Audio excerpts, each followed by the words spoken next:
Joining me now, Senator Joe Manchin, live from Washington. Senator, thank you for being back on the show. Good to be with you, Hallie. Stay warm.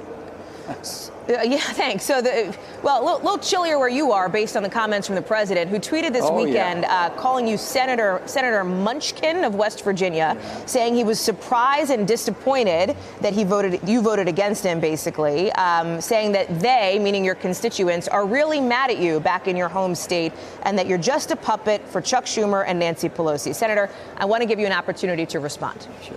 Well, first of all, the Munchkin, I'm taller than him. I think I'm a little bit bigger than he is.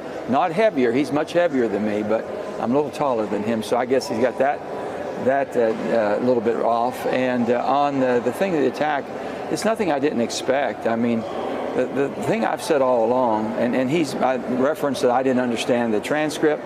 And I hope he wasn't referring to, because I'm from West Virginia, that we can't understand or comprehend. I think we do a pretty good job of that, and I understood it very well. I read it and understood it.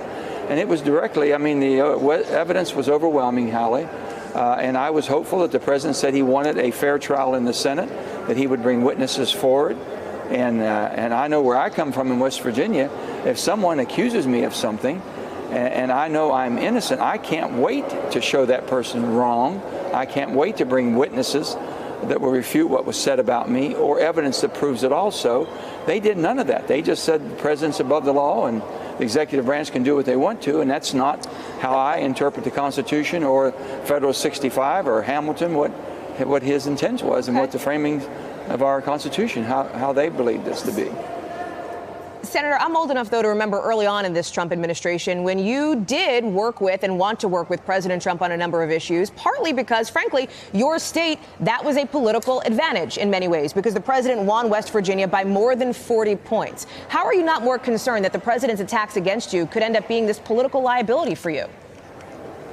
Well, I'm not worried about the politics of it. I didn't do it because of the politics. I've always said if I can go home and explain how I voted, I'll vote for it. If it makes no sense, I'll vote against it. There's a lot of things that the president has done that I have liked and supported.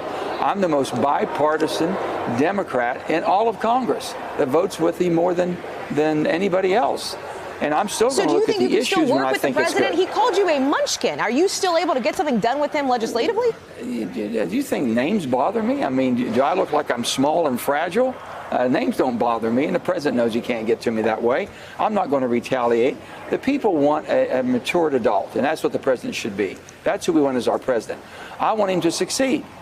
This is not personal with me. I mean, he can call the names he wants to. It makes him look like an immature adult, and I hope he rises above that. I really would, and I think it's best for our country. But still, yet, we've got a lot of good things that we can do. We got a good energy bill coming up. Might be the only thing that can be done in Congress.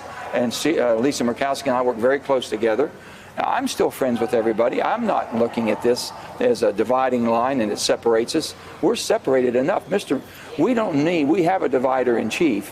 What we need is a uniter in chief, and I'm hoping the president comes back to that. One of the things, as you know, I cover obviously the White House back home in Washington, and on Friday we were doing stories from NBC Nightly News on this Gordon Sondland, Alexander Vindman firing, essentially, both of them forced out of their positions at the NSC and its state. We saw that letter from your minority leader, Chuck Schumer, asking for protections out of concern about retaliation. The New York Times reported over the weekend several Republican senators have some serious concerns. They tried to stop the president from firing Ambassador Sondland, who at that point was already on his way out. Are you concerned that the president is seeking revenge on people who testified during the impeachment trial, and who could be next? Well, from past practices, I think that's his mode of operandum, and I would hope not. We have to do everything we can to protect the whistleblower, whoever they may be, wherever they may be, if we do wrong. That's the checks and balances we have in a system that has three equal branches of government. I want the president to understand, and I would say this. Senator Robert Byrd said, I've worked through 10 different presidents. I've never worked for one, but I've worked with and tried to work with all 10. I feel exactly the same way. The president's not my boss, but he's a president of our country, and I want him to succeed. I'll work with him and try to help where I can. He needs to understand that there's going to be checks and balances.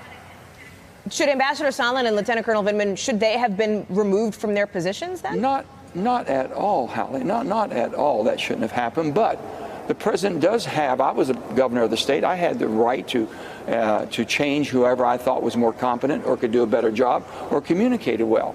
This is a total retaliation for these people speaking the truth.